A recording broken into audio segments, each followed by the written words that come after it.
This is Yosei Sakura, the Cherry Blossom Fairy of Positivity, with the next installment of my Bringing Godzilla to Life videos, and those on the Kaiju monsters. In this video, I will be going over the way that through the use of mixing puppet shots that were filmed and the use of men in a Godzilla costume, this iconic creature was brought to life for all to enjoy.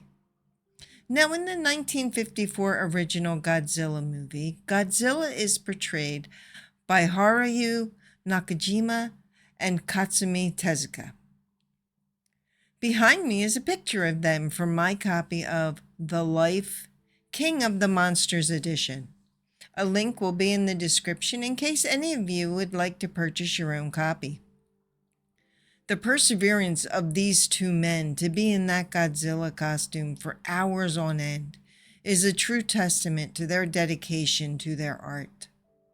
It has been said that they were often on the verge of dehydration because of the temperatures that they were forced to endure while in character. This type of portrayal is known as sutimation. Despite the harsh conditions, they never complained. And as I mentioned earlier, the picture in the background is of the original suit and the two original actors that I previously mentioned that would bring Godzilla to life in the original 1954 movie. Now in this picture, they are having a cup of tea while on a well-deserved break. Some wonderful iconic scenes were filmed using miniature sets of the various parts of Tokyo, and Godzilla would go through the set and destroy the various things that were called for destruction for that part of the film. There were also puppet models that were used for some of the filming of the movie. It is truly amazing how they were able to integrate these two very different mediums and ways that Godzilla was portrayed in the original film to produce such an iconic film in the end. Now here are some pictures of the renditions of the Godzilla models used. Now these pictures are found in my personal copy of Godzilla, History of the Formative Arts, 1954 to 2016. And a link for this will be in the description. Now we have this one here, and now the next one. You can see how it's similar yet somewhat different. And then this would most likely have been a model that they did so that they could get the correct shots with the breath coming out the way it does, the atomic breath. And then here's another one with a different pose. And this one here would have most likely been the Godzilla costume with one of the actors inside going through the miniature parts of Tokyo. And here again are some other models. Okay, and now back to the beginning.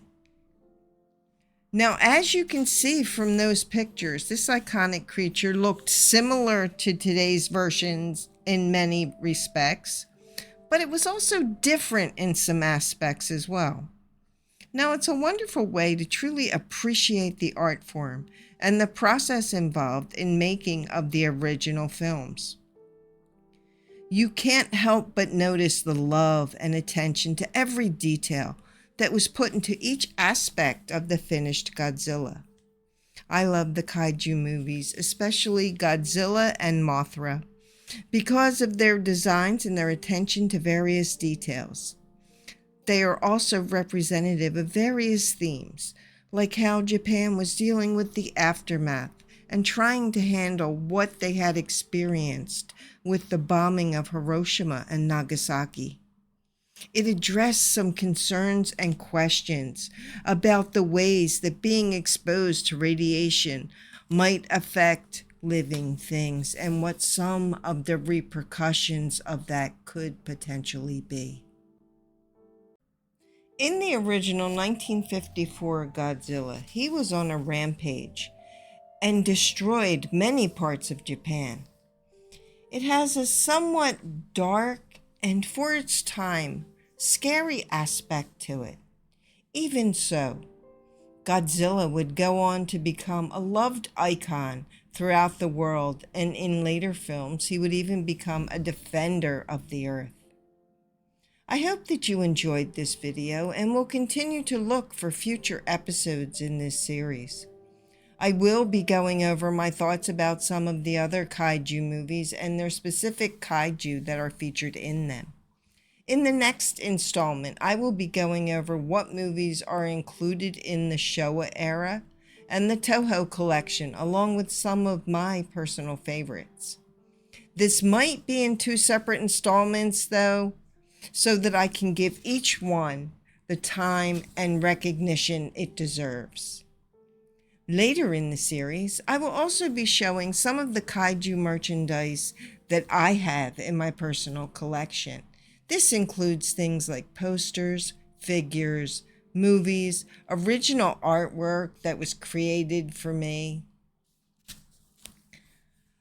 Again, links to the 2 books that I mentioned earlier in the video will be found in the description. And I hope that you enjoyed this video and that you will stop by for the next installment. Until then, have a wonderful day.